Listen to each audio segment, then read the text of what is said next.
ओम श्री सांब शिवाय नमः। ओम श्री गणेशाय नमः। श्री शिव महापुराण महात्म्य अथ प्रथमोध्याय। शौनक जी के साधन विषयक प्रश्न करने पर सूत जी का उन्हें शिव महापुराण की महिमा सुनाना।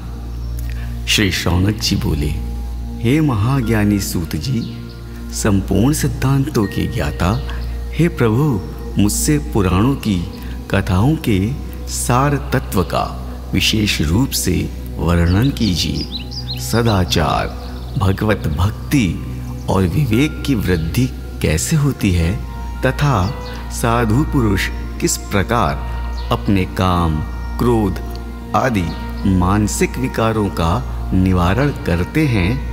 इस घोर कलयुग में जीव प्रायः आसुर स्वभाव के हो गए हैं। उस जीव समुदाय को शुद्ध बनाने के लिए सर्वश्रेष्ठ उपाय क्या है?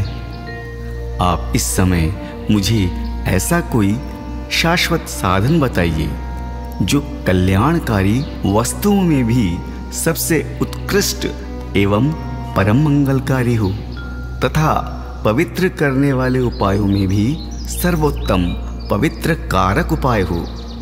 तात वह साधन ऐसा हो जिसके अनुष्ठान से शीघ्र ही अंतःकरण की विशेष शुद्धि हो जाए तथा उससे निर्मल चित्त वाले पुरुष को सदा के लिए शिव की प्राप्ति हो जाए। सूत जी बोले, मुनिश्रेष्ठ शौनक, आप धन्य हैं। आपके हृदय में पुराण कथा सुनने के प्रति विशेष प्रेम एवं लालसा है, इसलिए मैं शुद्ध बुद्धि से विचार कर परम उत्तम शास्त्र का वर्णन करता हूँ। वत्स, संपूर्ण शास्त्रों के सिद्धांत से संपन्न भक्ति आदि को बढ़ाने वाले, भगवान शिव को संतुष्ट करने वाले तथा कानों के लिए रसायन स्वरूप दिव्य पुराण का श्रवण कीजिए। यह उत्तम शिव पुराण काल रूपी सर्प से प्राप्त होने वाले महान त्रास का विनाश करने वाला है। हे मुने, पूर्व काल में शिवजी ने इसे कहा था। गुरुदेव व्यास जी ने सनत कुमार मुनि का उपदेश पाकर कलयुग के प्राणियों के कल्याण के लिए बड़े आदर से संक्षेप में इस पुराण का प्रतिपादन किया है। हे मुने, विशेष रूप से कलयुग के प्राणियों की चित्त शुद्धि के लिए इस शिव पुराण के अतिरिक्त कोई अन्य साधन नहीं है। हे मुने, जिस बुद्धिमान मनुष्य के पूर्व जन्म के बड़े पुण्य होते हैं, उसी महाभाग्यशाली व्यक्ति की इस पुराण में प्रीति होती है। यह शिव पुराण परम उत्तम शास्त्र है। इसे इस भूतल पर भगवान शिव का वांगमय स्वरूप समझना चाहिए और सब प्रकार से इसका सेवन करना चाहिए। इसके पठन और श्रवण से शिव भक्ति पाकर श्रेष्ठतम स्थिति में पहुंचा हुआ मनुष्य शीघ्र ही शिव पद को प्राप्त कर लेता है। इसलिए संपूर्ण यत्न करने के पश्चात मनुष्यों ने इस पुराण के अध्ययन को अभिष्ट साधन माना है और इसका प्रेम पूर्वक श्रवण भी संपूर्ण वांछित फलों को देने वाला है। भगवान शिव के इस पुराण को सुनने से मनुष्य सब पापों से मुक्त हो जाता है तथा बड़े बड़े उत्कृष्ट भोगों का उपभोग करके शिवलोक को प्राप्त कर लेता है। राजसूय यज्ञ और सैकड़ों अग्निष्टोम यज्ञों से जो पुण्य प्राप्त होता है, वह भगवान शिव की कथा के सुनने मात्र से प्राप्त हो जाता है। हे मुने, जो लोग इस श्रेष्ठ शास्त्र शिव पुराण का श्रवण करते हैं, उन्हें मनुष्य नहीं समझना चाहिए।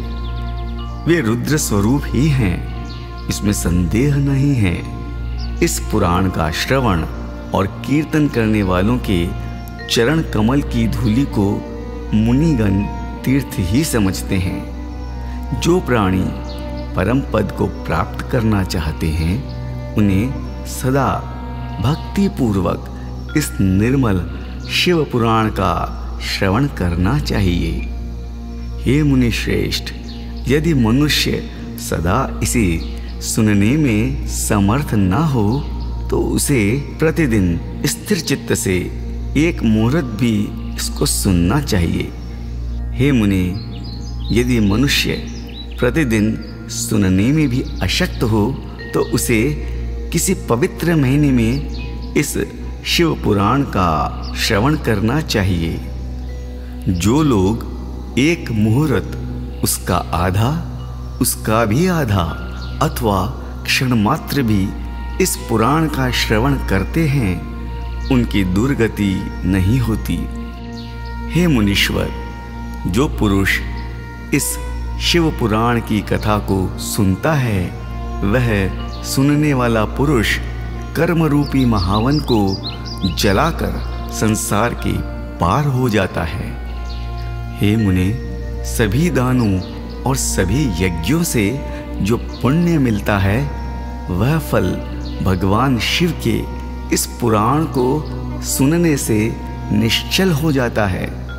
हे मुनि, विशेषकर इस कलिकाल में तो शिव पुराण के श्रवण के अतिरिक्त मनुष्यों के लिए मुक्तिदायक कोई अन्य श्रेष्ठ साधन नहीं है। शिव पुराण का श्रवण और भगवान शंकर के नाम का संकीर्तन दोनों ही मनुष्यों को कल्प वृक्ष के समान सम्यक फल देने वाले हैं, इसमें संदेह नहीं है। कलयुग में धर्माचरण से शून्य चित्त वाले दुर्बुद्धि मनुष्यों के उद्धार के लिए भगवान शिव ने अमृत रस स्वरूप शिव पुराण की उद्भावना की है।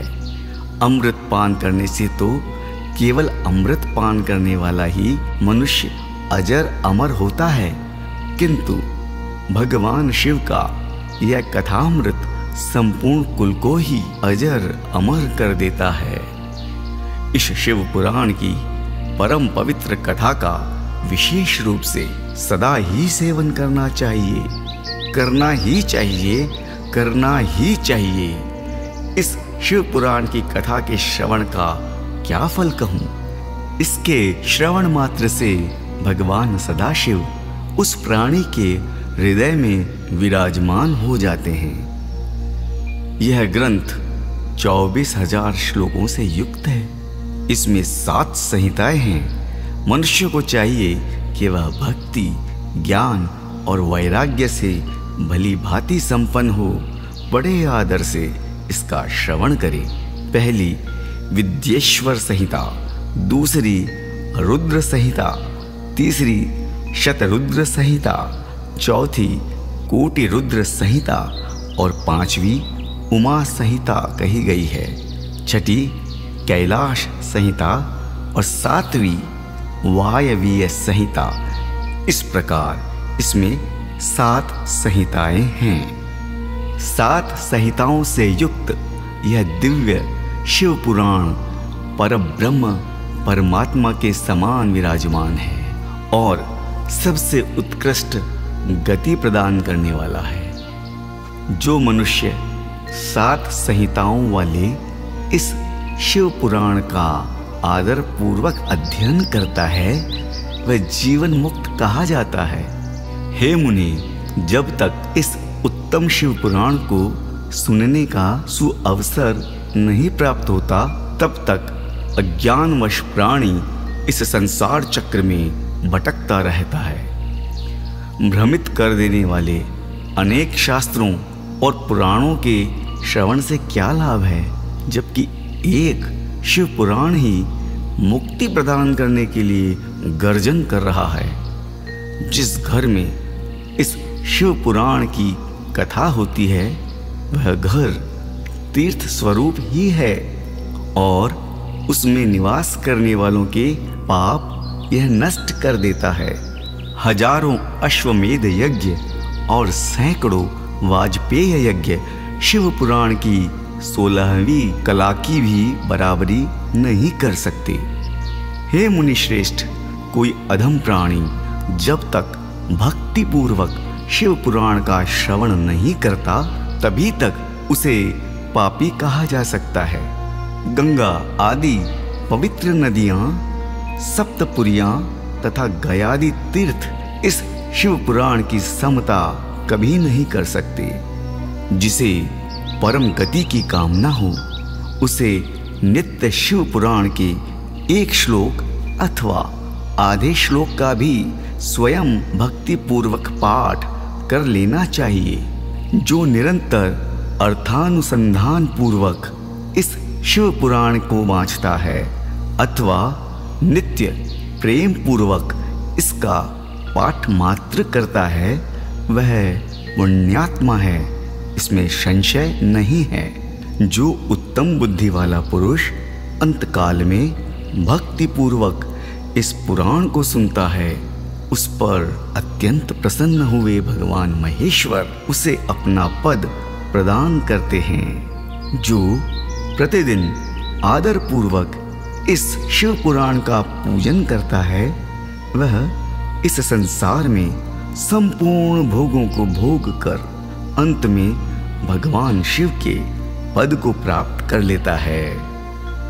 जो प्रतिदिन आलस्य रहित हो रेशमी वस्त्र आदि के वेष्टन से इस शिव पुराण का सत्कार करता है वह सदा सुखी होता है।